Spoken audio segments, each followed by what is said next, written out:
But I want to shift gears to Colin Kaepernick, the man who I actually think maybe taught Harry and Meghan everything they know about ingratitude. He's put out a graphic novel about, get this, the egregious treatment he suffered at the hands of his adoptive parents, who he called problematic. Now, you've written a great column in the New York Post where you say that one of the supposedly racially egregious scenarios Kaepernick bemoans from his childhood and depicts in the graphic novel involves his parents not wanting him to style his hair in cornrows. He alleges they claimed it was an unprofessional hairstyle and made him look like a thug. Can you tell us about what Colin is up to with all of this and this very strange sort of public performance he's putting out there, trying to amp up the sympathy and the racial grievance? Yeah, so within my op-ed, I try to make the point that part of Colin's issue is that he fetishizes Black people. And I understand it in some ways. He's growing up in a white majority area. He looks different than everybody. And it's very easy to say, the other is what I'm attracted to. But the thing is that he kind of extrapolates into adapting to everything that he perceives as being Black, to the point where he just grabs a hold of caricatures. The reality is, if he was around other Black people, a lot of Black people feel the same way as his parents do.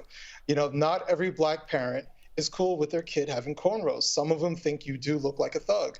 And that is something that he clearly does not understand. He assumes that this is only a white concern, when it's actually parents of all races have issues with their kids' hairs. You know? Yeah, I mean, anybody who's been a parent knows exactly what you're talking about. And you also did something here in your column. You put your finger on something. You crystallized a thought that I think a lot of people have, and I think that's the great thing about your writing, is that you said that when there isn't real racism, activists make it up. And you called this imitation racism, i.e. similar ingredients, but not the same flavor. This is a bit of that, but tell us a bit more about that idea, if you don't mind. Yeah, I mean, when you run out of something and you have an entire industry predicated on having an endless supply of it, obviously at some point you're going to manufacture it.